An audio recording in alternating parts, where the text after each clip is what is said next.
عقل کہتی ہے کہ بتوں کے سامنے مت جھکو. کہتی ہے کہ نہیں کہتی؟ کل جدہ میں مجھے ایک انڈین ملے, مسلم تھے, انڈیا کے تھے. کہتے ہیں مفتی صاحب میں حیران ہوتا ہوں, اتنے پڑھے لکھے ہندو انڈیا میں سمجھ میں نہیں آتا یہ پتھر کی مورتیوں سے مانگتے کیوں ہیں. یہ کہہ رہے ان کو کیا ہو گیا؟ چلو کوئی جاہل ہو, اول تو جاہل میں بھی اتنی سینس تو ہوتی ہے نا, کیا ہو گیا ان لوگوں کو پتھر کے بنے ہوئے بھگوانوں کے سامنے کیوں جھکتے ہیں؟ وہ بڑا حیران, کیوں سعودی عرب میں تو بڑا توحید کا ماحول ہے نا. مجھے یاد ہے, دیکھو ہم نے بھی پاکستان میں نا, میں نے کسی کو کسی بت کے سامنے جھکتے ہوئے نہیں دیکھا, کیونکہ ہم تو مندروں میں جاتے ہی نہیں. ڈراموں میں دیکھا تھا بچپن میں, فلموں میں بچپن میں, اور وہ جو ٹی وی میں یوٹیوب میں کبھی دیکھ لیا, سچی مچی میں نہیں دیکھا کبھی. میں جب برما گیا نا, پہلا سفر میرا برما کا جب ہوا, تو وہاں تو بدھسٹ بہت ہیں. میں جب ایئرپورٹ سے نکلا تو مجھے وہ لے کے جا رہے تھے, میں نے ایک منظر دیکھا, ایک بت رکھا ہوا ہے اور ایک عورت اور ایک چھوٹا بچہ, وہ دونوں اس بت کے سامنے جھکے ہوئے. اچھا بت میں بھی ایک بڑا بت تھا, ایک چھوٹا سا اس کا بچہ ہوگا بھگوان کا یا جو بھی ہوگا وہ بھی. میں نے نا سچی مچی میں یہ منظر پہلی دفعہ دیکھا تھا. جیسے لوگ مجھے ویڈیو میں دیکھتے ہیں, جب سچی مچی میں دیکھتے ہیں کہ ارے یار آج آپ کو سچی مچی میں دیکھ لیا, تو ایک حیران سے ہوتے ہیں نا, ایک الگ کیفیت بنتی ہے. تو میں کہتا ہوں یار ہم تو وہاں بھی سچی مچی میں ہی دیکھا آپ نے, اب بھی سچی مچی میں ہی دیکھ رہے, لیکن جب عملی طور پر انسان کسی کو دیکھتا ہے تو ایک الگ کیفیت ہوتی ہے. بھائی میں نے جب وہ منظر دیکھا ہے نا, میں عجیب, میرے پر کیف, میری آنکھوں سے آنسو نکلنا شروع ہو گئے. مجھے اتنا ترس آ رہا اس انسان کے اوپر, اور حیرانگی ہو رہی کہ بھائی تجھے اللہ نے اتنا اشرف المخلوقات بنا, اس خاتون کے اوپر اللہ نے تجھے عقل بھی دی, تیری آنکھیں دیکھتی ہیں, تیرے کان سنتے ہیں, تو ایجوکیشن میں مہارت حاصل کر تو کتنی بڑی سائنٹسٹ بن جائے گی, تو عبادت کر کتنی بڑی عبادت گزار بن جائے گی, تو انسانیت کی خدمت کر. ہر انسان کو چاہے مرد ہو یا عورت ہو, اللہ نے صلاحیتیں دی ہے نا. اور یہ تو کسی کام کا نہیں, کسی فیکٹری میں بھٹی میں بنائی ہے. اتنی بڑی مخلوق جسے انسان کہا جاتا ہے, جس کے مقابلے میں کوئی مخلوق نہیں ہے, ستاروں پر کمندے ڈالنے کی باتیں کر رہا ہے, سمندروں کی تہ میں غوطے لگا لگا کے ہیرے جواہرات نکال رہا ہے. کیا کچھ انسان نے ایجاد نہیں کر لیا نا. صرف کھانا پینا نہیں ہے, انسان کی ترقیاں تو دیکھیں نا آپ, کیسے لوہے پہ محنت کی تو ہواؤں میں اڑا دیا. کتنی قابلیت, کتنی طاقتیں اللہ نے انسان کو دی ہیں, اور بیٹھا کس کے سامنے ہے؟ پتھر کے بنے ہوئے بت کے سامنے بیٹھا ہوا ہے, اور اس کے سامنے سر جھکا رہا ہے. اس بت کو اللہ اگر سینس دیں تو کیسا ہنسے گا اس کے اوپر کہ تجھے تو نے مجھے بنایا ہے. جو مشینیں تو نے بنائی ہیں نا, فیکٹریاں تو نے بنائی ہیں, تیرے سائنسدانوں نے بنائی ہیں, میں ان میں بناؤں. پہلے ہاتھوں سے بنتا تھا, ٹائم لگتا تھا. اب جاپان کے سائنسدانوں نے ایسی مشینیں بنانی, ادھر جناب مسالہ ڈالو, بھگوان بن کے فوراً باہر. میرا مقصد خدا کی قسم کسی مذہب کا مذاق اڑانا نہیں ہے, میرا مقصد انسانیت کے بارے میں یہ بتانا ہے کہ انسان کو اللہ نے بہت بڑی فضیلت دی ہے. وَلَقَدْ كَرَّمْنَا بَنِي آدم, قرآن کہتے ہیں ہم نے بنی آدم کو بڑی عزت دی ہے. وَحَمَلْنَاهُمْ فِي الْبَرِّ وَالْبَحْرِ, سمندروں کو بھی اس کے تابع بنا دیا, اور ہواؤں اور خشکیوں کو بھی مسخر کر دیا. ساری کائنات تجھے سجدہ کر رہی ہے, انسان کو سجدہ کر رہی ہے, اور انسان اپنے ہاتھ سے بنائے ہوئے پتھر کو سجدہ کر رہا ہے. میں نے جب یہ منظر اپنی آنکھوں سے دیکھا نا, حالانکہ ویڈیوز میں, کلپ میں تو بہت دفعہ دیکھا تھا, کچھ بھی نہیں ہوا, میں عجیب, اور میں بار بار یا اللہ تیرا شکر ہے تو نے مجھے مسلم گھرانے میں پیدا کر دیا, اللہ تیرا شکر ہے تو نے مجھے مسلمان پیدا کر. خدا کی قسم اپنے ماں باپ کا نا سب سے بڑا احسان یہ ہے کہ ان کی وجہ سے تمہیں کلمہ ملا ہے. کچھ بھی نہ تمہارے ماں باپ کا تم پر احسان ہوتا نا, کچھ بھی نہ ہوتا, نہ کھلاتے نہ پلاتے, گھر سے نکال دیتے. یہ کم احسان ہے کہ وہ مسلمان تھے جس کی وجہ سے تم کیا ہو, تم بھی مسلمان ہو. یہ احسان یہ بھی تو ان کی وجہ سے ہوا نا. اگر ہمارے ماں باپ اسلام کو چھوڑ دیتے, پتہ نہیں ہمارا کیا بنتا. وہ موت تک کیا تھے, ایمان پر موت ہوئی ہے, ایمان پر, جس کی وجہ سے ہم بھی کیا ہیں. اللہ نے ہمیں اس بہت بڑی آزمائش سے بچا لیا. کلچر, سوسائٹی, خاندان انسان کو جہنم کا ایندھن بنا دیتا ہے. کیسی پڑھی لکھی خاتون ہوگی وہ, کیا ہوگی بہرحال, اور وہ کیا کر رہی ہے, اس کے سامنے جھک رہی ہے. جب ہم قرآن میں وعیدیں پڑھتے ہیں, آج جو ہم نے آیتیں پڑھی ہیں نا قرآن میں, وَلَقَدْ ذَرَأْنَا لِجَهَنَّمَ كَثِيرًا مِنَ الْجِنِّ وَالْإِنسِ, اللہ کو بڑا غضب آتا ہے. دیکھو خدا احساس لیس ذات نہیں ہے, یہ ذہن میں رکھو. بہت سے لوگ خدا کو ایسے ڈیفائن کرتے ہیں کہ اس نے بنایا اور بنا کے بھول گیا. نا نا نا نا نا نا, ہم خدا کو سمجھیں گے, خدا کی صفات کو خدا ہی سے سمجھیں گے.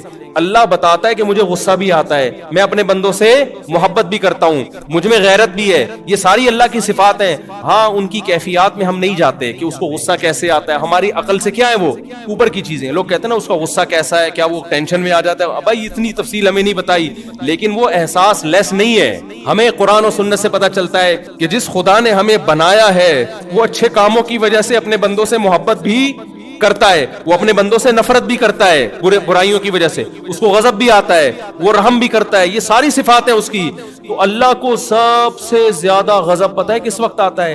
جب کوئی زنا کرتا ہے, نا نا نا اس پہ بھی آتا ہے بہت زیادہ. جب کوئی چوری کرتا ہے, نا نا نا نا اس پہ بھی بہت آتا ہے, لیکن سب سے زیادہ نہیں آتا. جب کوئی ماں باپ کا دل دکھاتا ہے, اس پہ بھی بہت غضب آتا ہے, سب سے زیادہ نہیں آتا. جب کوئی نماز چھوڑتا ہے, یقیناً بہت غصہ آتا ہے, سب سے زیادہ نہیں آتا. جب کوئی قتل کرتا ہے, بہت غصہ آتا ہے, سب سے زیادہ اس پہ غصہ نہیں آتا.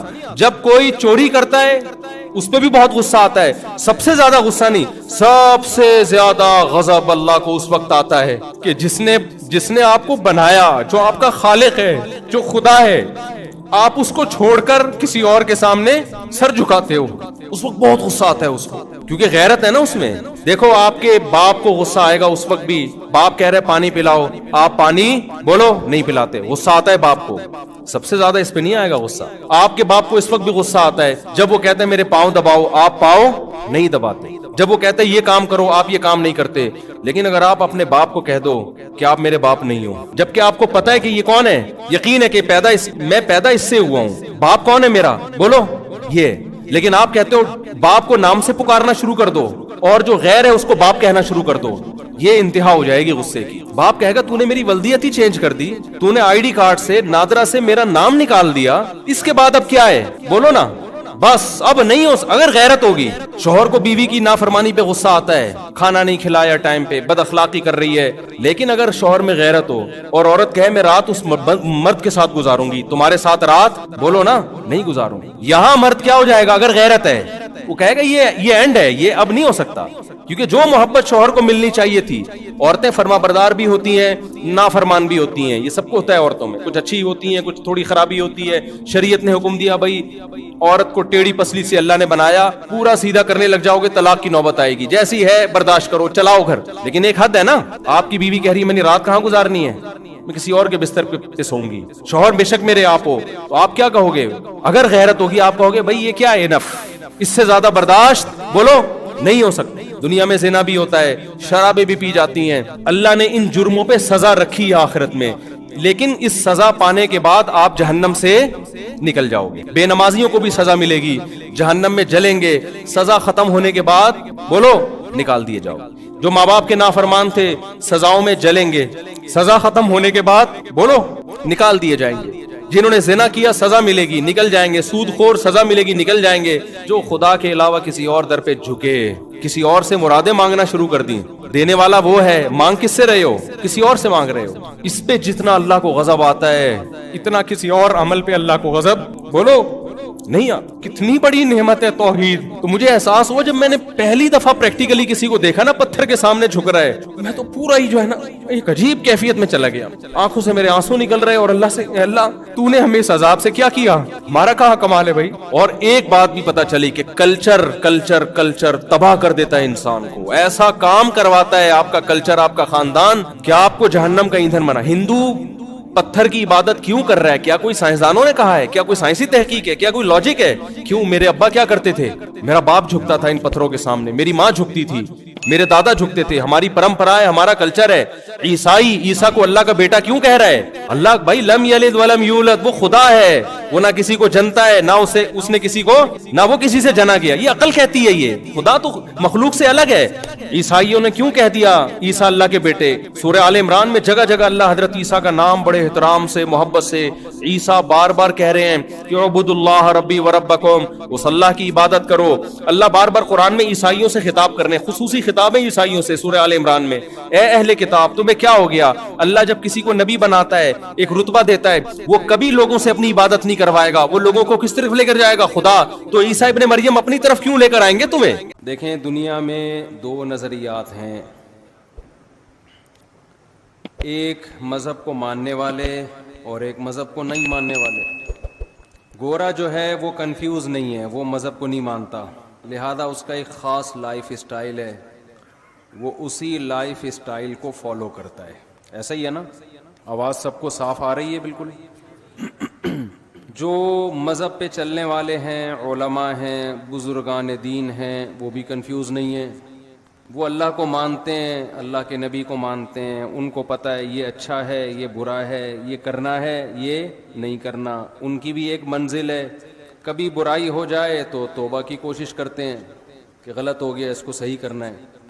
یہ جو بیچ کے لوگ ہیں نا, جو زیادہ تر دنیا میں وہی ہیں, یہ کنفیوز ہیں کہ کرنا ہے کیا ہمیں, اور اس کنفیوژن کی وجہ سے بہت سارے مسائل کھڑے ہو رہے ہیں. میں اکثر اس کی ایک مثال دیتا ہوں کہ آپ کو گاڑی میں بٹھا دیا گیا اور آپ کو پتہ ہی نہ ہو کہ یہ بس جا کہاں رہی ہے, تو کبھی تو آپ کو خوشی ہوگی کہ شاید اچھی جگہ جا رہی ہو, کچھ دیر میں آپ پہ غم کے اثرات ہوں گے, یار پتہ نہیں کہاں جا رہا ہے. تو اس قسمہ پرسی کی حالت کو قرآن نے یعمہون سے تعبیر کیا ہے کہ جو لوگ مذہب کو مکمل فالو نہیں کرتے, یعمہون, وہ وادیوں میں حیران سرگردان گھومتے ہیں, بھٹکتے ہیں. تو آج کے انسانوں میں میجورٹی کی زندگی وہ بھٹکنے والی زندگی ہے, بھٹک رہے ہیں. مجھے آپ ایک بات بتاؤ کہ کسی کام کی پلاننگ کام کرنے کے بعد کی جاتی ہے یا کام کرنے سے پہلے کی جاتی ہے؟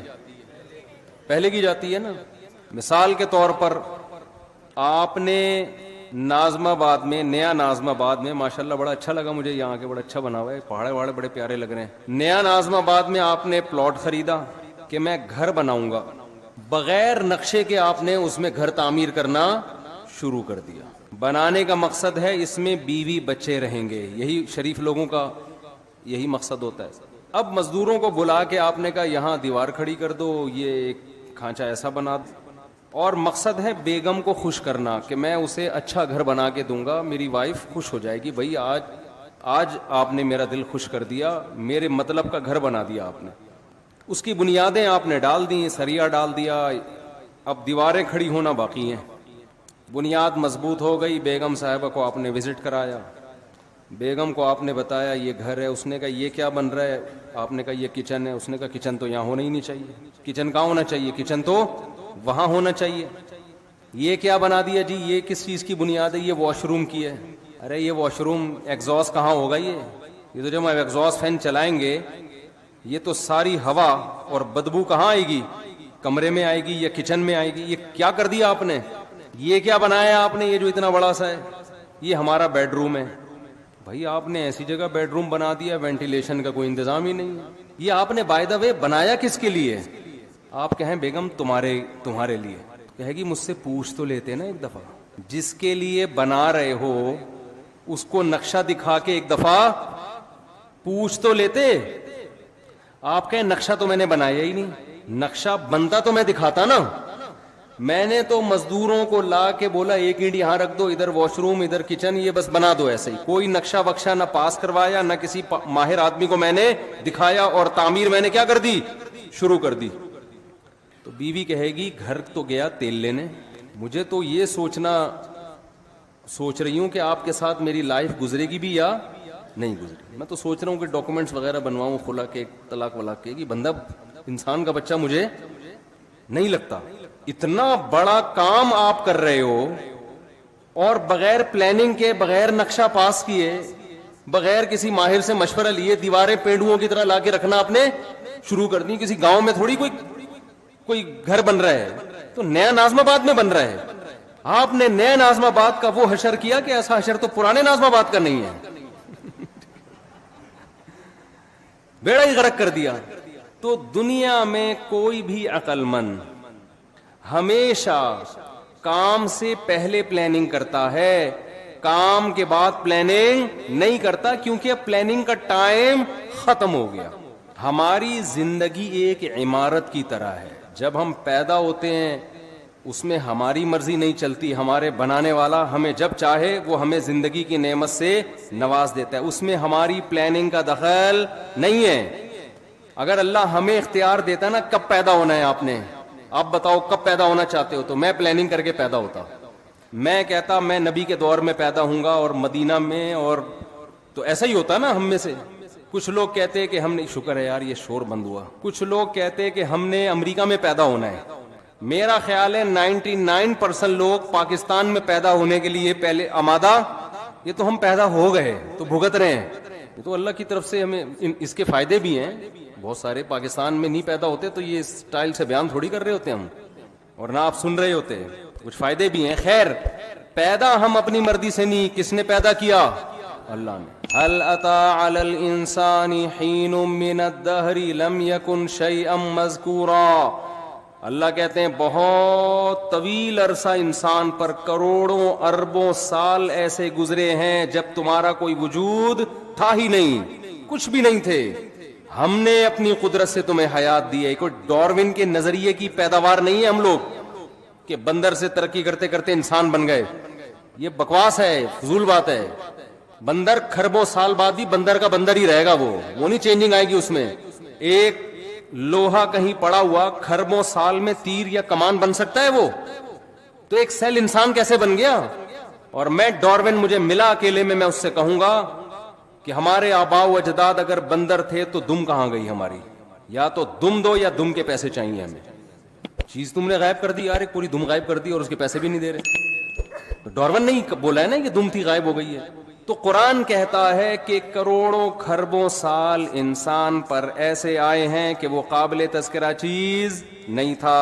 انا خلقنا, ہم نے بنایا اپنی قدرت سے, اپنے ارادے سے. تو ہمیں پیدا کس نے کیا ہے؟ اللہ نے. اس میں ہماری پلاننگ کا کوئی دخل نہیں ہے. اس کے بعد ہم ماں کی چھاتیوں سے دودھ پیتے ہیں, ہمارے ماں باپ ہمیں پالتے ہیں, پوستے ہیں, بڑا کرتے ہیں. اس میں ہمارے والدین کی پلاننگ کا دخل ہوتا ہے, ہماری اپنی پلاننگ کا دخل نہیں ہوتا.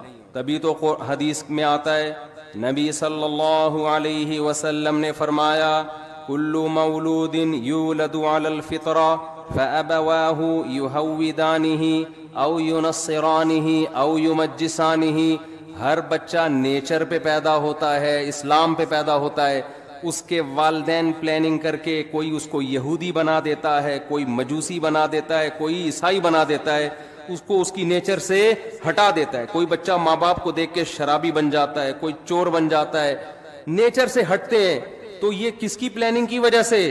والدین کی پلاننگ کی وجہ سے. تو جب تک آپ بالغ نہیں ہوتے, آپ میں عقل و شعور نہیں پیدا ہوتا, آپ کی پلاننگ آپ کے والدین کر رہے ہوتے ہیں. یہ غلط پلاننگ بھی ہوتی ہے, صحیح پلاننگ بھی ہوتی ہے, اور بعض دفعہ کوئی پلاننگ سرے سے ہوتی نہیں ہے. کہتے ہیں بس پیدا ہو گئے, اب تمہاری مرضی, جو بننا ہے بن جاؤ اپنی ذمہ داری پہ. لیکن بلوغت کے بعد جب انسان کی زندگی کی عمارت کھڑی ہونا شروع ہوتی ہے, نبی صلی اللہ علیہ وسلم نے فرمایا, بچے کے پیٹ, ماں کے پیٹ میں جب بچے میں جان ڈالی جاتی ہے تو فرشتہ ماں کے رحم میں, ماں کے پیٹ میں جاتا ہے اور اس کی تقدیر لکھتا ہے کہ یہ کتنے سال, کتنے دن, کتنے مہینے, کتنے ہفتے, کتنے گھنٹے, کتنے منٹ اور کتنے سیکنڈ زندہ رہے گا.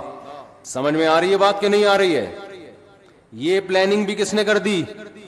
یہ ہماری پلاننگ نہیں. اب میرے اور آپ میں سے ہر شخص کے بارے میں یہ لکھا ہوا ہے, کس نے 96 سال, ملکہ الزبتھ کے بارے میں لکھا ہوا تھا 96 سال سے پہلے اس کا انا للہ بولو نہیں ہو. 96 سال میں جائے گی یہ دنیا سے. دنیا کی ایسی حاکم سمجھی جاتی ہے جس نے طویل دور حکومت کا دیکھا.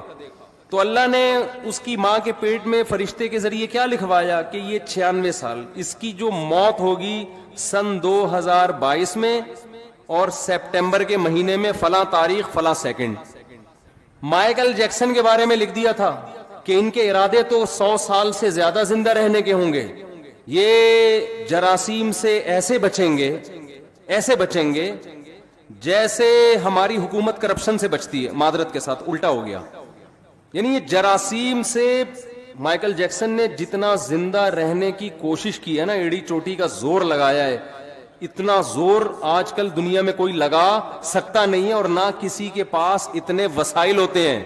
دیکھو میں اور آپ بھی زندہ رہنے کی کوشش کرتے ہیں, ہم کیا کر لیں گے, صبح تھوڑا سا جاگنگ کر لیں گے, کولیسٹرول لیول, لپڈ پروفائل کا ٹیسٹ کروا لیں گے, بھائی اتنا کولیسٹرول ہے, ہارٹ بیٹ تھوڑی چیک کروا لیں گے, اس سے زیادہ تھوڑی کوشش. کھائیں گے تو وہی پراٹھے, وہی انڈے پراٹھے پھوڑیں گے, وہی گھی چربی اور وہی سب اوٹ پٹانگ چیزیں, گٹکے, پان, تمباکو, سگریٹ.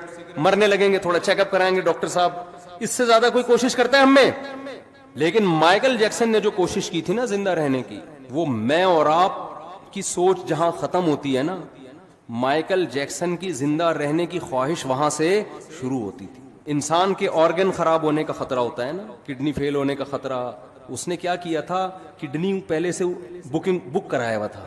مثال کے طور پر ان کا کوئی 70 بھائی ہوں گے انگریزوں کے، فرض کرو انگریزوں کے کوئی 70 بھائی ہوں گے. اس نے 70 بھائی سے ایگریمنٹ کیا کہ اگر میرا کڈنی خراب ہوا تو فوراً آپ کو اپنا کڈنی مجھے ڈونیٹ کرنا ہے. اس کے منتھلی اتنے پیسے آپ کے اکاؤنٹ میں، لاکھوں روپے. کڈنی کو اس نے سیو کیا کہ اگر میرا اول تو کڈنی خراب نہیں ہونے دے رہا، گردہ خراب نہیں ہونے دے رہا، لیکن یہ بھی کہ اگر میرا گردہ خراب ہوا تو یہ وسیم کی ذمہ داری ہے کہ وہ اپنا گردہ مجھے دے گا. وسیم بھائی بھی لاکھوں روپے مہینے کے کھا رہے ہیں کہ اس امید پہ کہ انشاءاللہ اس کا گردہ خراب ہونے والا نہیں ہے. وہ گھنے بن کے پھوڑ رہے ہیں. اگر وہ سچی مچی کے وسیم ہوتے ہیں نا، ہمارے والے 70 بھائی وسیم بھائی، یہ کردار ہیں، کریکٹر ہیں. کوئی وسیم بھائی بیٹھے ہوں تو پیشگی معذرت، یہ تو کریکٹر ہے نا.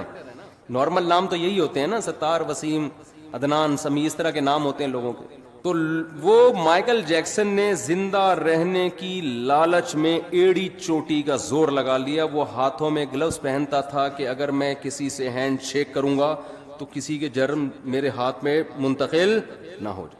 ہم تو کورونا میں احتیاط نہیں کر رہے تھے، بغیر کورونا کے اتنی احتیاط کر رہا تھا. لیکن اسے یہ معلوم نہیں تھا کہ مائیکل جیکسن جب اپنی ماں کے پیٹ میں تھا تو فرشتے نے لکھ دیا تھا کہ اس کا ایک بہت بڑا پروگرام ہونے والا ہوگا جس میں اس کی کروڑوں روپے کی ارننگ ہونے کی امید ہوگی، کروڑوں روپے کے ٹکٹ فروغ ہوں گے. اس سے بہتر پروگرام اس کا اس سے پہلے کبھی نہیں ہوا ہوگا، اور یہ بڑی امیدوں میں ہوگا کہ اب میرا پروگرام آنے والا ہے. اس کے لیے پریکٹس کر رہا ہوگا، اس کے لیے جشن منایا جا رہا ہوگا، اور ایک دن یہ اسی امید پہ رات کو سوئے گا. اس کی عمر ہوگی 50 سال، اور صبح پولیس بھی اس کو اٹھائے گی تو پولیس سے بھی یہ نہیں اٹھے گا. ظاہر ہے آپ کو پتا ہے جب پولیس اٹھائے اور بندہ نہ اٹھے یہ ممکن ہے، یہ جب ہی ممکن ہے جب بندہ مر چکا ہو، ورنہ پولیس تو اچھوں کو اٹھا لیتی ہے. تو ایسا سویا مائیکل جیکسن 50 سال کی عمر میں کہ ہمارے یہاں گٹکے کھا کے لوگ 60 کراس کر لیتے ہیں، یہ نا جراثیم کو گلے لگا کے بھی 60-70 نکال لیتے ہیں. کولیسٹرول کو لے کے چل رہے ہوتے ہیں، کڈنی دونوں فیل ہو چکے ہیں، چل رہے ہیں. میں تو دیکھتا ہوں نا کینسر کے مریض 15-15 20-20 سال سے گھسیٹ رہے ہیں. جو صحیح بندہ ہو رہا ہے وہ مر رہا ہوتا ہے. تو مائیکل جیکسن حیران ہو گیا کہ یار جو گٹکے کھا رہا ہے، جو چرس پی رہا ہے، جو ہیروئن پی رہا ہے، وہ کمبخت نہیں مرا، اور میں نے اتنا صحت کا خیال کیا اور 50 سال میں سویا ہوں، کوئی موت کا چانس نہیں تھا. ڈاکٹروں کی پوری ٹیم ہر وقت اس کے ساتھ رہتی تھی. اگر مائیکل جیکسن کو کبھی چھینک آتی تھی نا تو اس کے ذمہ دار ڈاکٹر تھے کہ چھینک آئی کیوں. ہمیں چھینک آتی ہے تو کوئی ذمہ دار ہوتا ہے؟ بولو. چھینکتے رہو، گورنمنٹ کہتی ہے اپنے خرچے پہ جتنا چھینکنا ہے جراثیم پھیلاؤ، آپ چھینکو، منہ پہ جا کے چھینکو لوگوں. ہمارے ہاں بلغم کے تھپیڑے دیکھو نا وضو خانوں میں کیسے ایک دوسرے کے منہ پہ خا خا کر رہے ہوتے ہیں اور کیا کچھ ہو رہا ہوتا ہے. مائیکل جیکسن کو چھینکنے کی گورنمنٹ کی طرف سے، مائیکل جیکسن کے جو ڈاکٹر تھے، تو مائیکل جیکسن کو چھینک آئے تو ذمہ دار کون تھے؟ ڈاکٹر. کی چھینک آئی کیوں؟ آپ کو میں ہر مہینے اتنا پیسہ دے رہا ہوں، کوئی جراثیم میری ناک میں گیا کیسے؟ ڈاکٹروں کا پینل اس وقت بھی اس کے پاس موجود تھا. لیکن موت کے جو فرشتہ تھا نا، جو اللہ نے اس کی ماں کے پیٹ میں بھیجا تھا، اس نے لکھ دیا تھا کہ 50 سال میں اس کا انا للہ بولو ہو جائے. ایسا سویا کہ اس کا قصہ تمام، ایسا قصہ تمام. تو جو میں اصل بات عرض کر رہا تھا، جلدی سے اس کی طرف آتا ہوں. دیکھو ہم پیدا کب ہوتے ہیں، یہ کس کی پلاننگ ہے؟ اللہ کی. ہماری موت کس کی پلاننگ سے ہے؟ اللہ کی. یہ بیچ کا ٹائم اللہ نے ہمیں دیا ہے. اس میں اللہ نے حکم دیا بالغ ہونے کے بعد سے لے کر موت تک کا جو تمہیں ٹائم دیا ہے نا، اس کی پلاننگ کس نے کرنی ہے؟ ہم نے کرنی ہے. بہت مشکل ہے بات سمجھانا. اس کی پلاننگ کس نے کرنی ہے؟ بولو. ہم نے کرنی ہے.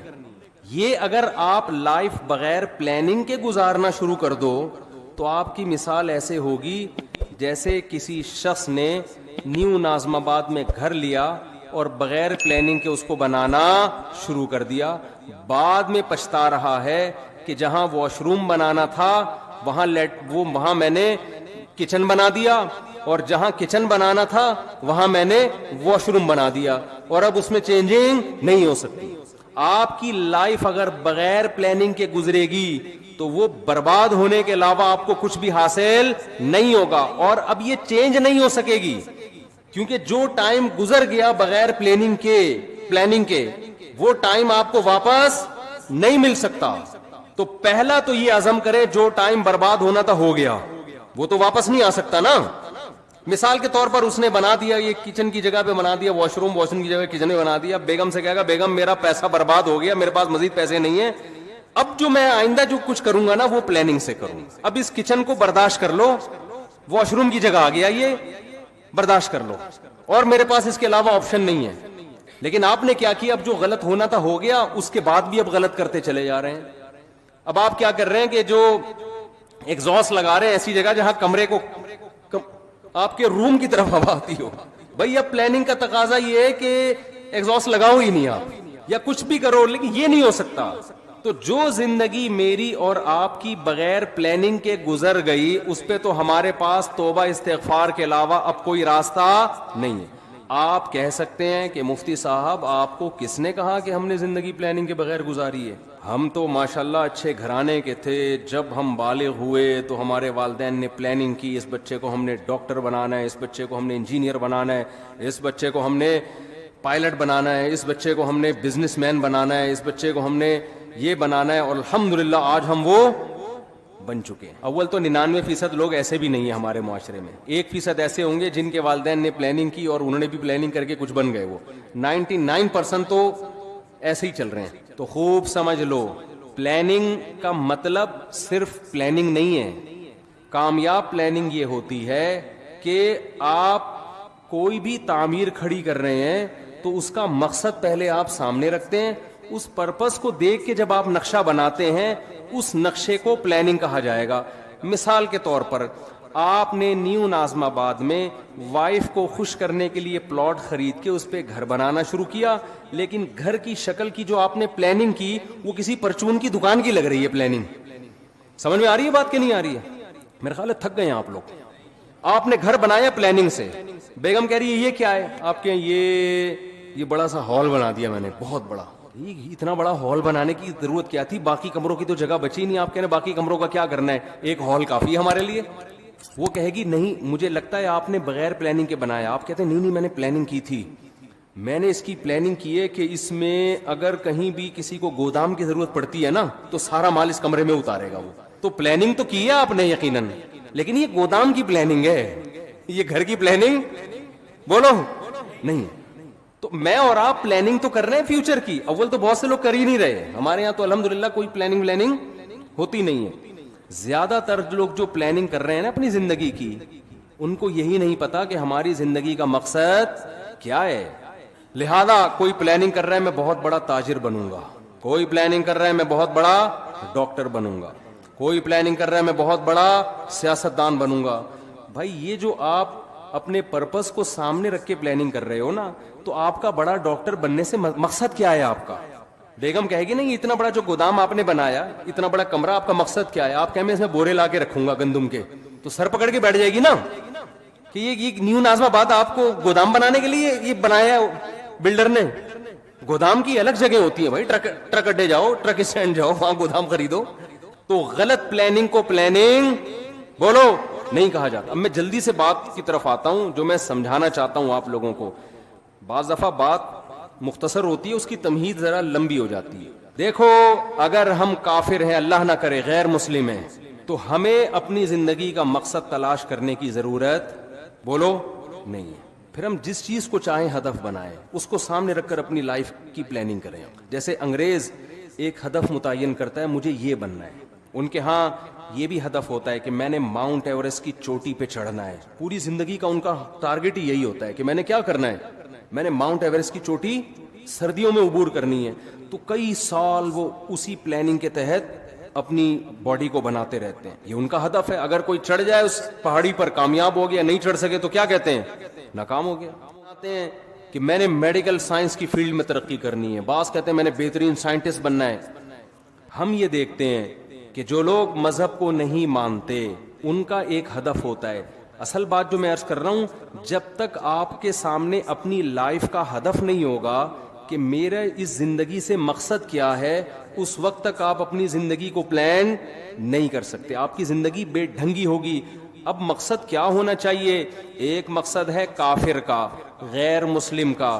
غیر مسلم کا لائف سے مقصد زندگی برائے زندگی, لائف کو انجوائے کرنا, اس کے علاوہ اس کا کوئی ہدف نہیں ہوتا. اگر آپ اللہ کو, کریٹر کو, خدا کو اپنی ڈکشنری سے نکال دیتے ہو تو پھر آپ کو یہ حق حاصل ہے کہ آپ اپنی زندگی کا مقصد خود متعین کرو. سمجھ رہے کہ نہیں سمجھ رہے؟ پھر آپ اپنی زندگی کا مقصد خود متعین کرو, کیونکہ اللہ کو اگر آپ نے نکال دیا, اس کا مطلب کیا ہوا کہ ہم پیدا ہوئے ہیں اللہ کے ارادے سے نہیں, ایک اتفاقی واقعہ ہوا, ہم پیدا ہو گئے. ہم مرتے ہیں اللہ کے ارادے سے نہیں, اتفاق ہوتا ہے. ان ہی الا حیاتنا الدنیا نموت ونحیا وما یہلکنا الا الدہر. نبی کے دور میں جو ایتھیسٹ تھے وہ کہتے تھے کہ یہ دنیا کی زندگی ہے جس میں ہم مرتے بھی ہیں جیتے بھی ہیں, یہ خدا کے تصرفات نہیں ہیں, یہ زمانے کے تصرفات ہیں. زمانے میں ہوتا ہے موت بھی ہے, زندگی بھی ہے, اور پھل پھول بھی پیدا ہوتے ہیں, کوئی خوشی کی زندگی, کوئی غم کی زندگی. تو اگر میرے اور آپ کا بھی خدا نخواستہ یہ نظریہ ہے تو میرے بھائی ہمیں پھر اپنی زندگی کا ہدف تلاش کرنے کی ضرورت, خدا سے پوچھنے کی ضرورت نہیں ہے. پھر ہماری مرضی ہم جس چیز کو ہدف بنا لیں. کیا خیال ہے, غلط تو نہیں کہہ رہا میں؟ پھر ہماری مرضی, پھر میں خود فیصلہ کروں گا میں نے کیا بننا ہے. پھر میری مرضی, میں کہوں یار میں نے ڈاکٹر بننا ہے, میں نے انجینئر بننا ہے, میں نے سائنٹسٹ بننا ہے, میں نے یہ بننا ہے, میں نے وہ بننا ہے, میں نے کچھ بھی نہیں بننا, میں نے ویسے انجوائے کرنا ہے لائف کو. بعض لوگوں کا یہ ہوتا ہے کچھ بھی نہیں بننا, انجوائے کرنا ہے بس. وہ میں ایک چٹکلا اکثر سناتا ہوں نا, آپ لوگ نئے ناظم آباد کے نئے نئے لوگ ہیں. وہ ایک نوجوان جو ہے سمندر کے کنارے لیٹا ہوا اور سگریٹ کے کش لے رہا ہے.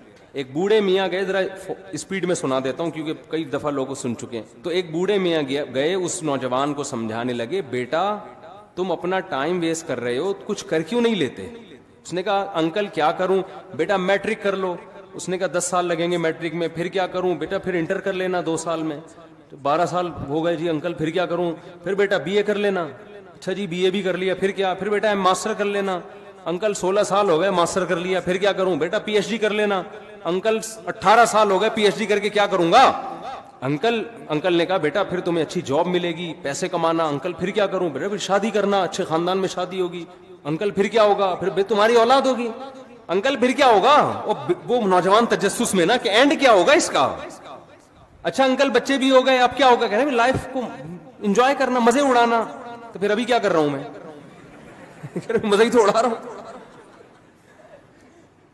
تو بعض لوگوں کا مقصد نہ ڈاکٹر بننا, نہ انجینئر بننا, نہ پائلٹ بننا. ان کا مقصد کیا ہے؟ لائف کو انجوائے کرنا. تو وہ بھی ایک مقصد ہے بھائی. وہ کہہ رہے ہیں بھائی لائف کو ہم انجوائے کرنے کے لیے آئے, انٹرٹینمنٹ.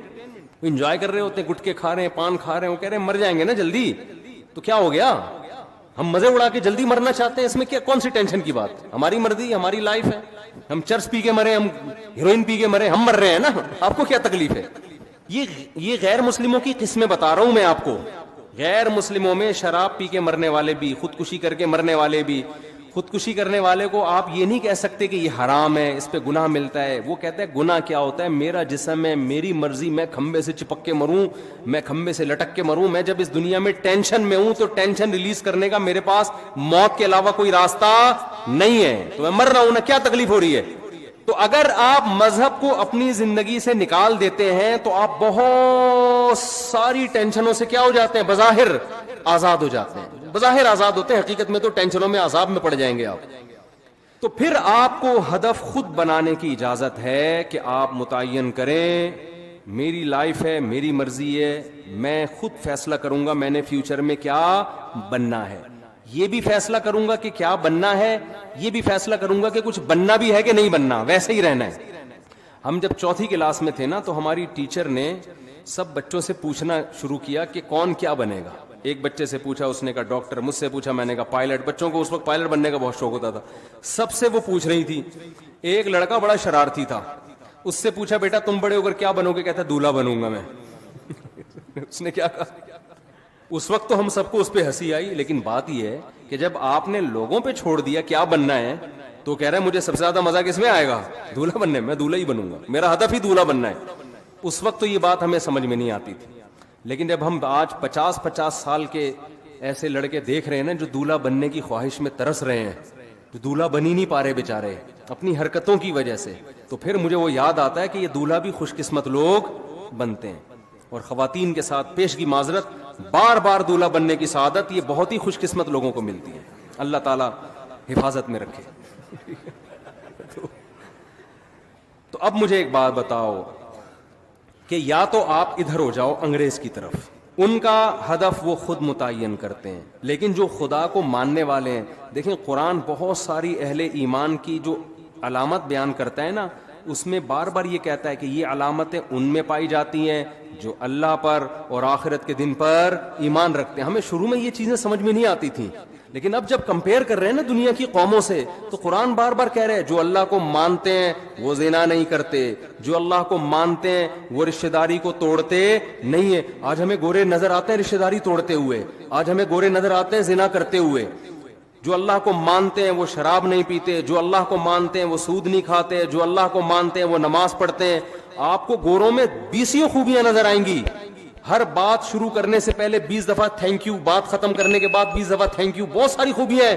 نماز پڑھتے ہوئے وہ نظر نہیں آئیں گے، رشتوں کو جوڑتے ہوئے وہ نظر نہیں آئیں گے۔ وہ تو باپ جیسا قریب ترین رشتہ بڑھاپے میں اس کا اولڈ ہاؤس میں گزرتا ہے اس کا۔ تو قرآن نے بڑا فرق کیا ہے ماننے والے اور نہ ماننے والے۔ تو پہلا تو آپ فیصلہ کرو کہ ہم ماننے والوں میں ہیں یا نہ ماننے والوں میں ہم۔ اگر ماننے والوں میں ہیں تو آپ کو اپنا زندگی کا ٹارگٹ خود متعین کرنے کی اجازت نہیں ہے، پھر یہ خدا نے جو بتایا اس پہ، اس پرپس پہ آپ کو کام کرنا پڑے گا جو اللہ نے بتایا ہے۔ تو پہلے تو یہ کلیئر کریں۔ دیکھو بات کہاں سے شروع ہوتی ہے، جلدی جلدی سمیٹتا ہوں، یہ ٹاپک میں بار بار ریپیٹ کرتا ہوں لیکن ضرورت ہے لوگوں کی۔ ایک فیصلہ کرو، ہمیں کسی نے بنایا ہے یا ہم خود سے بنے ہیں؟ گورا کہتے ہیں ہمیں اس سوال کے جواب کی ضرورت نہیں ہے۔ قرآن کہتا ہے سب سے پہلے تجھ سے یہ سوال پوچھا جائے گا کہ تو نے یہ فیصلہ کیسے کر لیا تھا کہ میں خود بخود وجود میں آیا ہوں، یہ فیصلہ تو نے کیسے کر لیا تھا؟ اللہ نے ہمیں آزاد نہیں چھوڑا، ہمیں اپنے رب کے وجود پر، اس کی توحید پر ایمان لانا پڑے گا، یہ آپشنل نہیں ہے۔ اگر نہیں ایمان لائے، اللہ کہتے ہیں ہمیشہ کے لیے جہنم کی آگ اور اس کے ایندھن بنا دوں گا میں تمہیں۔ اللہ کے لیے سب سے امپورٹنٹ سوال اور سب سے امپورٹنٹ نظریہ ہماری زندگی میں یہ ہے کہ ہم اس کے وجود کو تسلیم کرتے ہیں یا نہیں کرتے۔ یہ سوال سائنسدانوں کے لیے اہم نہیں ہے، یہ سوال ڈاکٹروں کے لیے اہم نہیں ہے، یہ سوال گوروں کے لیے اہم نہیں ہے۔ دیکھیں کچھ سوال کسی کے لیے اہم ہوتے ہیں، کسی کے لیے امپورٹنٹ نہیں ہوتے۔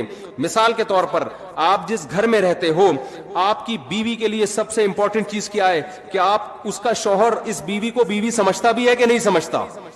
آپ محلے والوں کے حقوق ادا کر رہے ہو، آپ دوستوں سے اچھے طرح سے مل رہے ہو، آپ کرکٹ کے بہت اچھے کھلاڑی ہو، چوکے چھکے لگا رہے ہو، لیکن گھر میں بیوی کو آ کے کہتے ہو میں نہیں مانتا آپ کو اپنی بیوی، تو ان چھکے چوکوں اور ان قوم کی خدمت کی بیوی کی نظر میں کوئی ویلیو ہوگی؟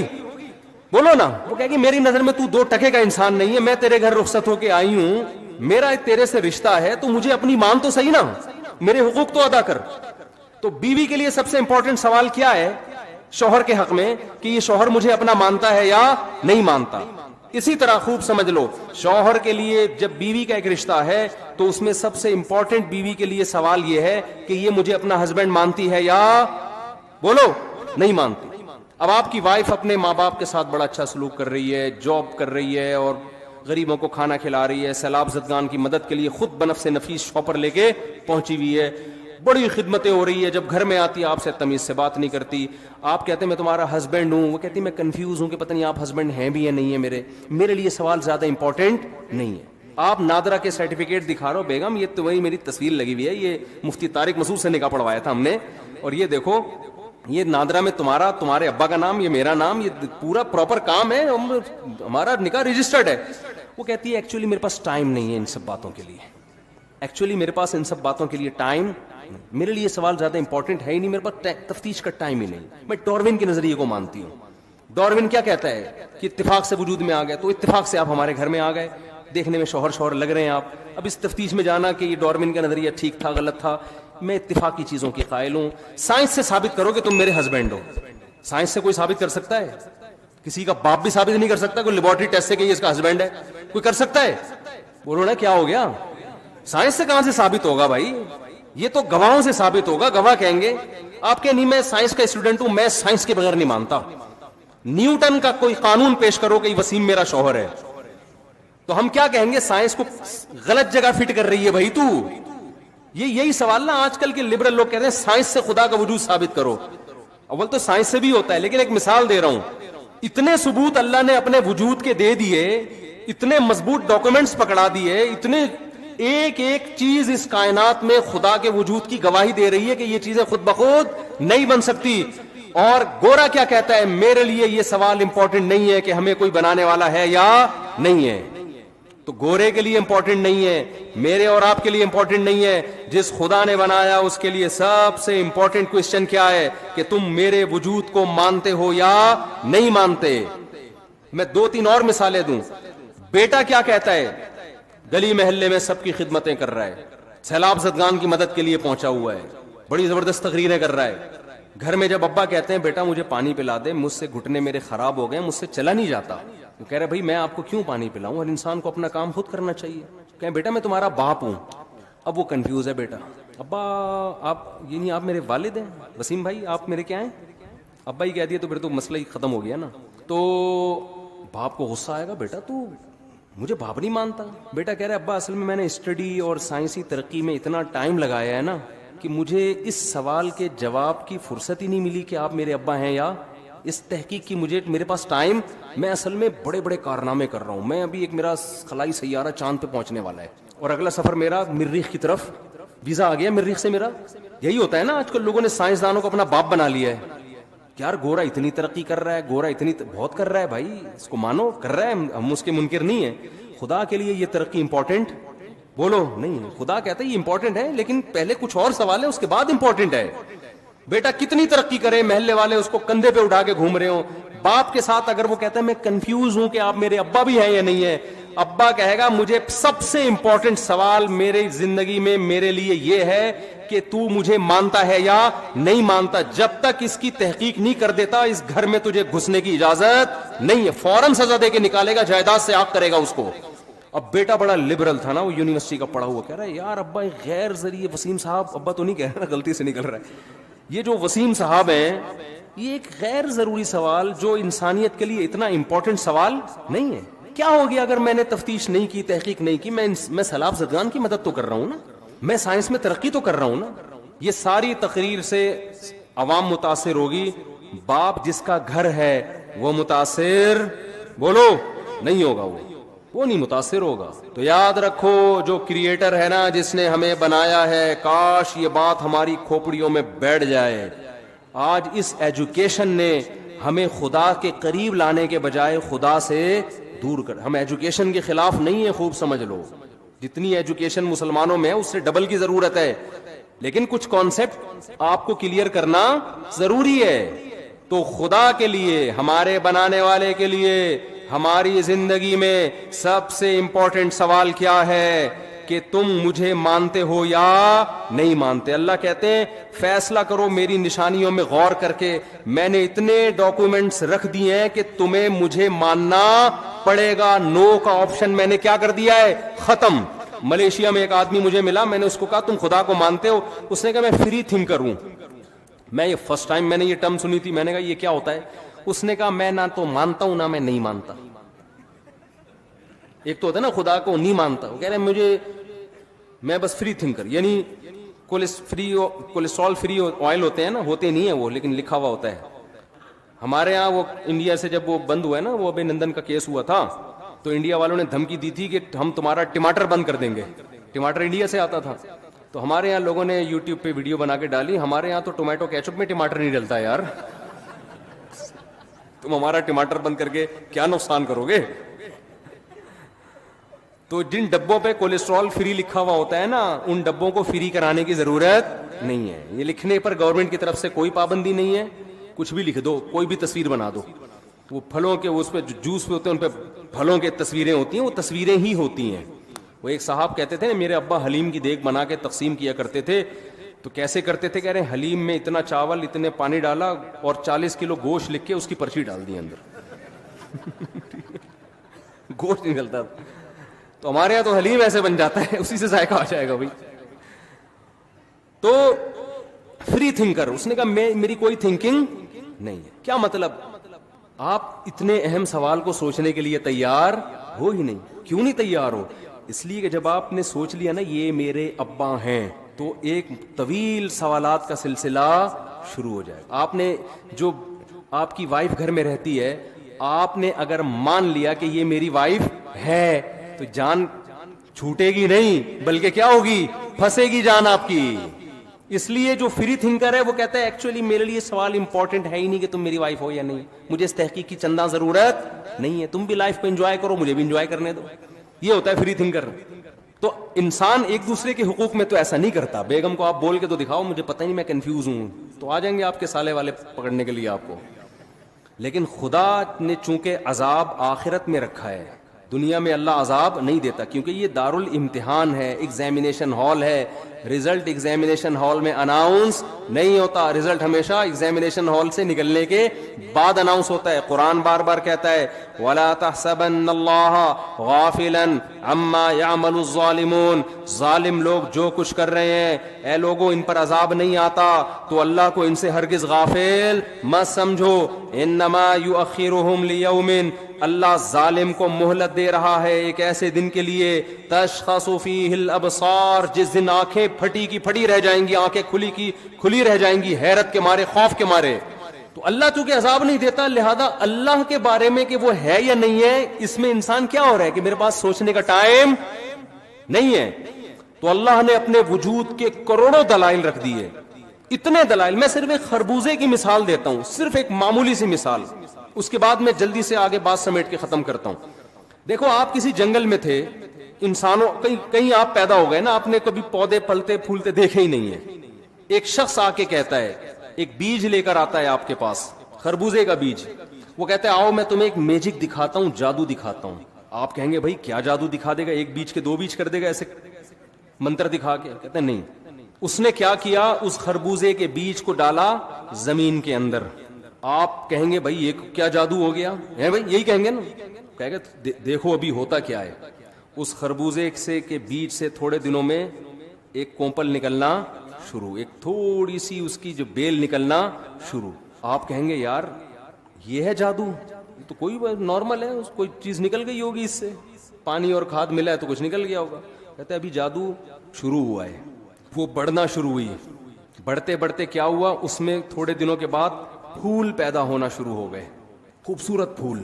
آپ حیران ہوگے نا کہ یار ایک بیج تھا وہ یہاں تک کیسے پہنچا کہ گوبر, پانی اور مٹی کے ملاپ سے اس بیج میں پہلے سے ایسے سافٹ ویئر انسٹال ہو گئے ہیں کہ گوبر, پانی, مٹی اور سورج کی روشنی اس کو لگے گی تو اس میں خوبصورت اور خوشنما پھول پیدا ہونا شروع ہو جائیں گے. آپ اس کو اتفاق مان لو گے یا کہو گے کہ یہ انسٹالیشن ہوئی ہے؟ دیکھو کی بورڈ پہ جب آپ ایف کا بٹن لکھتے ہو, کمپیوٹر کے مانیٹر پہ ایف لکھ کے آتا ہے, تو یہ اتفاق ہو سکتا ہے؟ یہ ایک انسٹالیشن ہے نا. ارے کمپیوٹر کا ایک ڈبہ کروڑوں کھربوں سال میں وجود میں نہیں آ سکتا, اس میں سافٹ ویئر کھربوں سال میں آٹومیٹیکلی کیسے خود بخود انسٹال ہو سکتے ہیں؟ تو یہ بیج کے اندر جو ایسے سافٹ ویئر انسٹال ہو گئے کہ زمین میں ڈالا اور اس سے خوبصورت پھول پیدا ہونا شروع. ہم کہہ سکتے تھے اتفاق سے ہو گیا, لیکن نہ ایک پلاننگ ہے. وہ پھول ایک کام کر رہے ہیں. اگر اتفاق سے ہوتے نا تو ایسے ہی ہو جاتے پیدا. ان پھولوں کی ایک ذمہ داری ہے, وہ پھول اٹریکٹ کر رہے ہیں تتلیوں کو, کیڑے مکوڑوں کو. ابھی ہم نے گھر میں کدو کی بیل لگائی ہوئی تھی, توری کی بیل, پھول نکلے تو اتنے کیڑے مکوڑے مکھیاں ان پھولوں کے اوپر آ کے بیٹھ رہی ہیں. وہ کیا کرتا ہے, پھول اٹریکٹ کر کے تتلیوں کو, کیڑے مکوڑوں کو اٹریکٹ کرتا ہے, وہ اس کے اوپر آ کے بیٹھتے ہیں. اس سے نر مادہ ذروں کا آپس میں ملاپ ہوتا ہے, اور اس ملاپ کے نتیجے میں اب کیا ہو رہا ہے کہ ایک وہ پھول مرجھا گیا اور اس کے نیچے چھوٹا سا ایک کچا خربوزہ پیدا ہو گیا. آپ کہہ رہے ہو یار یہ تو عجیب کام ہو رہا ہے بیج کے اندر, یہ تو واقعی بڑا جادو ہے. کہنے والا کہتا ہے ابھی جادو, ابھی تو ابتدا ہے, ابھی تو دیکھ ہوتا کیا ہے. ہوتے ہوتے ہوتے ہوتے وہ کچا پھل ہوتے ہوتے بڑا ہوا, بڑے ہونے کے بعد ایک مقام پہ جا کے پیلا ہونا شروع ہوا, ہوتے ہوتے وہ دوبارہ کیا بن گیا, خربوزہ بن گیا. آپ کہہ سکتے ہو کہ یہ آٹومیٹیکلی بیج ایسا وجود میں آ گیا کھربوں سال کے بعد؟ کہہ سکتے ہو؟ کہو گے یار یہ ایسا جادو تو ہم نے زندگی میں کبھی نہیں دیکھا. وہ کہے گا ابھی آپ کو پتہ نہیں ہونے والا کیا ہے.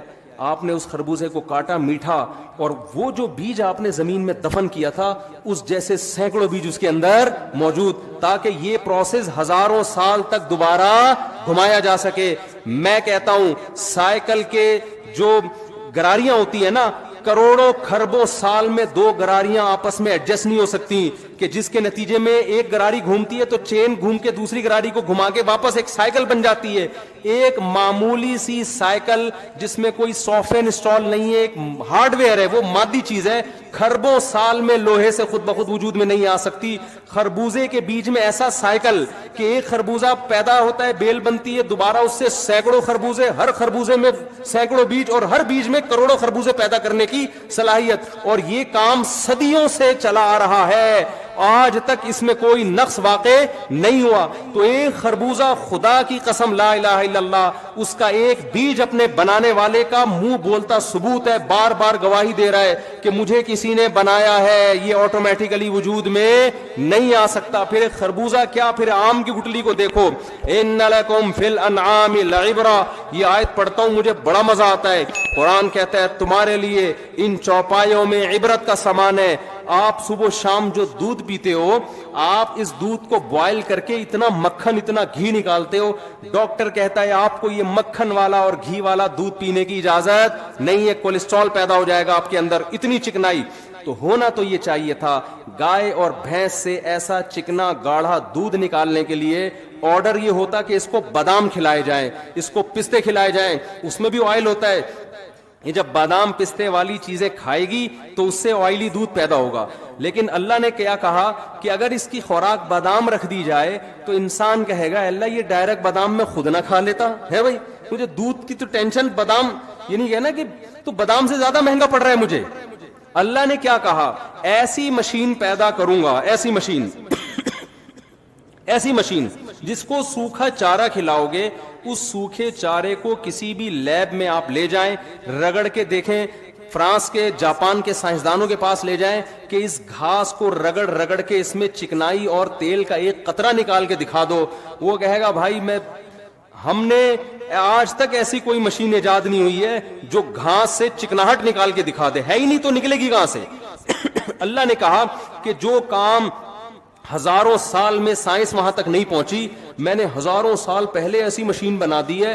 ان لکم فی الانعام لعبرہ نسقیکم مما فی بطونہ من بین فرث ودم, کہ تم اس کو سوکھا چارہ کھلاؤ گے جس میں نہ تیل کا قطرہ نہ کوئی چکناہٹ, یہ سوکھا چارہ اس کے پیٹ میں جائے گا اور پھر 3 چیزیں اس سے اس کے پیٹ میں بنیں گی. وہ 3 چیزیں کیا ہیں, ہم جب کوئی مشینری تیار کرتے ہیں پاور الگ سے دینی پڑتی ہے, KESC والے وہ ہمیں وہ پاور دینے نہیں دیتے, اسی وجہ سے ہماری مشینیں کیا ہو جاتی ہیں, صرف KESC والوں کی مشینیں چل رہی ہوتی ہیں اور کسی کی مشین پاکستان میں کم از کم نہیں چلتی. تو اللہ نے کہا کہ اگر میں یہ بھینس کی پاور جو ہے نا, یہ الیکٹرکسٹی والوں, یہ جو الیکٹرک والوں کے حوالے کر دوں گا تو ان کی بھینسیں بھی لوڈ شیڈنگ کا شکار ہو جائیں گی اور ان کا دودھ کیا ہو جائے گا, بولو نا, بند.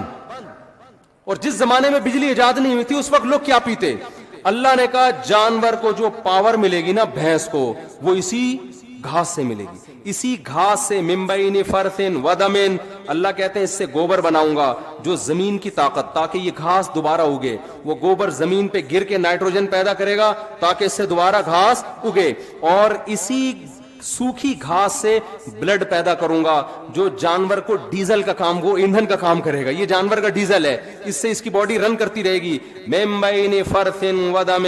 اللہ کہتے ہیں سورہ انعام میں, جس فیکٹری میں گوبر تیار ہو رہا ہے سوکھے چارے سے, جس فیکٹری میں سوکھے چارے سے خون تیار ہو رہا ہے, اسی فیکٹری میں خون اور گوبر سے بچاتے ہوئے لبنا خالصا سائغا للشاربین, ایسا سفید دودھ اتارتا ہوں کہ رنگت تو تم نے اس کی دیکھی ہے, لذت کیسی. پینے والا جب حلق کے قریب لے کے جاتا ہے تو حلق میں وہ دودھ پھسلتا چلا جاتا ہے, اتنا مزہ آتا ہے. بن کس سے رہا ہے, گھاس سے, جسے چک کے دیکھو تو تھو تھو کرنے کو دل کرتا ہے, اور اس سے 2 گندی ناپاک چیزیں بن رہی ہیں, ایک گوبر اور ایک بلڈ. لیکن ہمارے لیے جو اس کے تھنوں میں جو چیز اتر رہی ہے, ایسی لذیذ سائغا للشاربین, پینے والوں کے لیے حلق میں پھسلنے والا, اترنے والا. گھونٹ بھر بھر کے پینا نہیں پڑتا, پہلے گھونٹ میں زور لگانا ہے, دوسرا خود بخود آٹومیٹیکلی آپ کی باڈی اس کو کھینچ لے گی, اتنا لذیذ ہوتا ہے وہ. تو میرے بھائی یہ مشین خود بخود بن سکتی ہے, کیا ہو گیا میرے بھائی, آٹومیٹیکلی بن گئی. کروڑوں سال میں ایسی مشین وجود میں آ گئی, اور ایک نہیں کروڑوں مشینیں. شہد کی مکھی کو دیکھ لو, اتنی سی کھوپڑی ہے اس مکھی کی, دو چار تاریں نکلیں گی اس کے اندر سے. کیسی مینجمنٹ ہے بھائی, کیا مینجمنٹ ہے. ایک ملکہ مکھی ہے, مزدور مکھی ہے. نر مکھیاں زیادہ ہو جائیں نا تو ان کو مارنے کے لیے کچھ مکھیاں الگ سے ہیں کہ یہ ان کی تعداد جب زیادہ ہو جائے گی تو ان کو میٹنگ کے لیے جو فیمیل مکھیاں ہیں وہ کم پڑ جائیں گی تو بدماشی پہ آ جائیں گے. یہ اتنی پلاننگ تو انسانوں میں نہیں ہے. یہ پلاننگ پہلے سے اللہ نے کس میں رکھی کہ بھئی یہ نر زیادہ ہو گئے, ان کی تعداد زیادہ, اڑا دو ان کو بم سے. کوئی پتھر سے نہ مارے میرے دیوانے کو, بم کا زمانہ اڑا دو سالے کو. وہ شعر تو اصل میں یہ تھا نا, کوئی پتھر سے نہ مارے میرے دیوانے کو, حسن حاضر ہے محبت کی سزا پانے کو. اس پہ ہمارے کراچی کے شاعروں نے اس کا بیڑا غرق کر دیا, اپنے حساب سے ایڈجسٹ کیا نا اس کو کہ کوئی پتھر سے نہ مارے میرے دیوانے کو, بم کا زمانہ اڑا دو سالے کو. تو مادہ مکھیاں یہی کرتی ہیں کہ نر جب زیادہ ہو جائیں تو یہ ماحول کیا کریں گے, بد نظری کریں گے, ڈیٹے ماریں گے. تو ڈیٹوں میں لگ جائیں گی مادہ مکھیاں. شہد تمہارا باپ بنائے گا معذرت کے ساتھ ہے بھائی. کیا کنٹرولنگ سسٹم ہے بھائی. ان کو کیسے پتا چل جاتا ہے ان کی تعداد زیادہ ہوگی, ان کو مار دو, اڑا دو سالوں کو. اچھا وہ بھی پہلے سالوں کو اڑاتی ہیں. جو نر مکھا ہوگا نا اس کے بھائی کو پہلے اڑائیں گی. تو خیر سالہ تو الٹا ہوتا ہے نا, بیوی کے بھائی کو بولتے ہیں. خیر ایسی خوبصورت پلاننگ ہمیں اس کائنات میں نظر آتی ہے. خدا کی قسم یہ خود بخود نہیں, یہ آپ کو فری تھنکر بننے کی اللہ کی طرف سے اجازت نہیں ہے. آپ سے سب سے پہلے دنیا سے جانے کے بعد جو سوال ہوگا, مر ربک, تمہارا رب کون ہے. آج جب لوگ بتاتے ہیں نا علماء, قبر میں سب سے پہلا سوال ہوگا تمہارا رب کون ہے, پڑھے لکھا طبقہ اس پہ ہنستا ہے, کہتے ہیں مولویوں کی کہانیاں ہیں, قبر میں تو مر کے مٹی ہو کے ہم کیا ہو جاتے ہیں, فینش, ختم, کیڑے کھا کے ختم.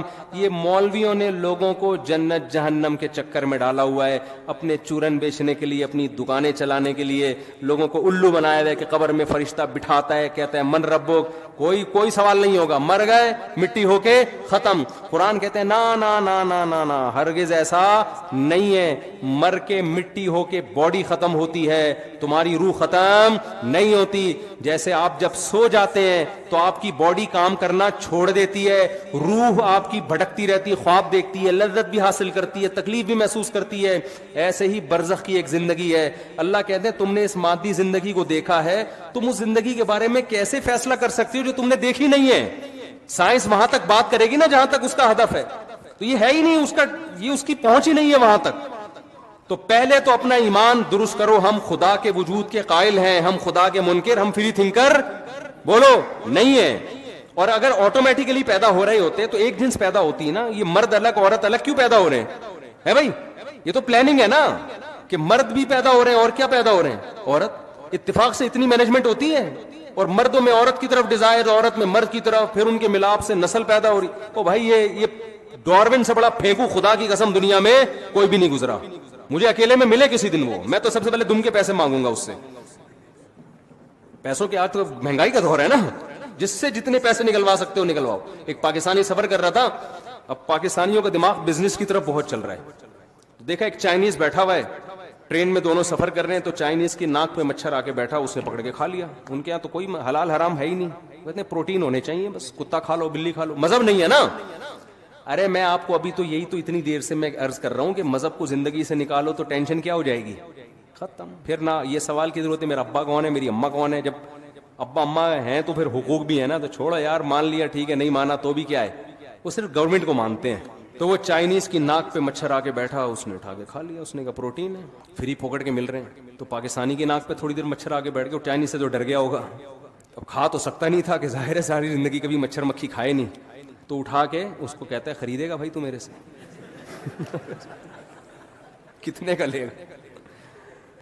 تو ایک لطیفہ سنا دوں بیان سے ہٹ کے, لیکن آپ لوگ بہت ظاہر ہے گرمی بھی ہو رہی ہے, تھوڑا فریش ہو جائیں گے. ایک پاکستانی کسی چائنیز دوست سے ملاقات کے لیے گیا, عیادت کے لیے. وہ چائنیز کے بارے میں پتہ چلا یہ شدید بیمار ہے, تو وہ اس کے پاس گیا تو دیکھا کہ وہ بیچارے کی آکسیجن لگی ہوئی ہے اور بس بیچارہ بڑی ٹینشن میں ہے. تو یہ اس کے قریب کھڑا ہو گیا. جیسے ہی قریب کھڑا ہوا ہے تو وہ چائنیز چیخنے لگا, چاں چیں پاں چیں چیں چاں پاں چاں, چیختے چیختے مر گیا. اس نے کہا یار میرا دوست مرتے مرتے کوئی عظیم بات کر کے گیا, ظاہر ہے مرتے ہوئے چیخ چلا کے کچھ وصیت کر کے گیا ہے کہ میرے بچوں کا خیال کرنا, یا کتے کا گوشت آدھا رہ گیا آدھا فریج میں پڑا ہوا ہے کھا لینا. کچھ بھی اہم بات کر کے گیا ہوگا, مرتے ہوئے اتنا چیخ چلا کے گیا. اس نے وہ ورڈنگ اس کی یاد کر لی نا, چاں چیں پواں وہاں کر کے نا رٹا لگا کے یاد کر لی کہ اس کی ٹرانسلیشن کروا. چائنا گیا بھائی, یہ چاں چیں پواں کا مطلب کیا ہے؟ تو اس کا مطلب جو سامنے آیا وہ یہ تھا, الو کے پٹھے آکسیجن کے پائپ سے پاؤں ہٹا. سمجھ رہے ہو؟ یہ اس کے قریب گیا, آکسیجن کے پائپ پہ پاؤں رکھ کے کھڑا ہوا تھا, اسی وجہ سے مرا ہے وہ. اس لیے چائنیز سے ڈیلنگ کرنے سے پہلے نا سوچا کریں, پتہ نہیں چلو چیپاں پاپا میں کیا کہہ رہے ہیں یہ. تو میں جلدی سے بیان کو سمیٹ کے ختم کرتا ہوں. اس پہ کہنے کے لیے اور بہت کچھ ہے. اللہ کے وجود کے تو ہر ذرہ گواہی دے رہا ہے. آپ ایٹم کو توڑنا شروع کرو, الیکٹران, پروٹون اور نیوٹران کا جو ایک نظام ہے نا نیوکلیس کا, اتنا خوبصورت پیچیدہ نظام ہے, وہ خود گواہی دے رہے ہیں کہ ہمیں کسی نے بنایا ہے. تو میں جو اصل بات کی طرف آیا تھا کہ آپ نے جب فری تھنکر کیوں بنتے ہیں, بیگم آپ سے پوچھ رہی میں آپ کی وائف ہوں, آپ کہتے ہیں اوں کر کے منہ اٹھا کے چلے جاتے ہیں. وجہ کیا ہے کہ جب بعض دفعہ جب ہم کسی سوال کا جواب دیتے ہیں نا تو اس سے ہماری جان چھوٹنے کے بجائے پھنس جاتی ہے, اس لیے ہم اگنور کر دیتے ہیں. ابے چھوڑو یار, یہ بیگم کیا ہوتا ہے, انگریز تو یہی ہے نا, بیگم کیا ہوتا ہے, میاں کیا ہوتا ہے. لیکن آپ نے اگر بیگم کو سوال کا جواب دے دیا جان چھڑانے کے لیے کہ ہاں مان لیا کہ تم میری بیوی ہو, جیسے خواتین لڑائی کر رہی ہوتی ہیں نا, کیا میں تمہاری بیوی نہیں, بول دیا مان لیا, بس اب تو جان چھوڑ دو نا, میں تم میری بیوی ہو, مان لیا نا, اب تو جان چھوڑ دو. جان چھوڑ جاتی ہے نہیں, کہے گی جب آپ نے مان لیا تو یہ انڈے 1 درجن 400 روپے کلو ٹماٹر چل رہا ہے, 10 کلو ٹماٹر لے آئیے ہے بھائی. اور یہ بجلی کا بل آیا ہوا ہے اتنے دنوں سے, اور یہ منع کی فیس بھی نہیں گئی ہے, اسکول والے بھی دھمکیاں دے کے جا رہے ہیں. تو آپ کیا کہو گے یار, نہ مانتا تو یہی کہو گے نا. تو خوب سمجھ لو, گورا اس پہ بحث نہیں کر رہا کہ کوئی بنانے والا ہے یا نہیں ہے, اس کو پتا ہے مان لیا نا بنانے والا ہے. آگے بہت سارے سوالات کے جواب پھر مجھے دینے پڑیں گے, اس لیے کافر نے کہا اپنی ڈکشنری سے گاڈ کو نکال دو. رکھا ہوا ہے تھوڑا تھوڑا ہلکا پھلکا, او مائی گاڈ گالی والی دینے کے لیے کسی, او مائی گاڈ حیرانگی کے, بس اس سے زیادہ گاڈ واڈ کے نہیں ہے ان کے. تھوڑا شادی بیاہ میں کبھی کبھار ان کے اتفاق سے شادی بھی ہو جاتی ہے, بہت ہی کم کیسز ہیں ان کے یہاں شادی وادی. ہمارے یہاں تو 7 8 نکاح ایک دن مسجد میں ہو رہے ہوتے ہیں. میں کہتا ہوں یہ گورا یہ منظر آگے دیکھ لے تو پاگل ہو جائے گا یار, تم لوگ کو اس کے علاوہ کوئی کام ہی نہیں ہے. تو ان کے ہاں 50 60 70 سال میں جا کے نکاح ہوتا ہے, اور وہ بھی بچے پہلے پیدا ہوتے ہیں. اس کے بعد انڈرسٹینڈنگ کہ بھائی دیکھیں اگر اب سمجھ میں آ رہا ہے ایک دوسرے کے ساتھ نباہ ہو سکتا ہے تو چلو کیا کر لو, شادی کر. بچے تمبو لگا رہے ہوتے ہیں اپنے ابا اماں کی شادی میں, حقیقت ہے. تو آپ نے اگر یہ مان لیا نا کہ کوئی کریٹر ہے, تو اگلا سوال کھڑا ہوگا اس سے ہمارا رشتہ کیا ہے, وہ ہم سے کچھ چاہتا بھی ہے یا نہیں چاہتا. یہ سوال قرآن اٹھاتا ہے. یہ ہو نہیں سکتا کہ سب سے دیکھو باپ بیٹے کا رشتہ اتنا مضبوط نہیں ہے جتنا خالق اور مخلوق. خالق نے تو اپنے ارادے سے, باپ کو بھی خالق نے بنایا نا, ہمارے والدین کو بھی. فوراً انسان کہے گا بھائی پھر سب سے پہلا حق کس کا ہے, بیوی سے پہلے کون ہے, باپ. باپ سے پہلے خدا خالق, باپ سے پہلے کون ہے, خالق. عورت کے لیے شوہر سے پہلے کون ہے, خالق ہے.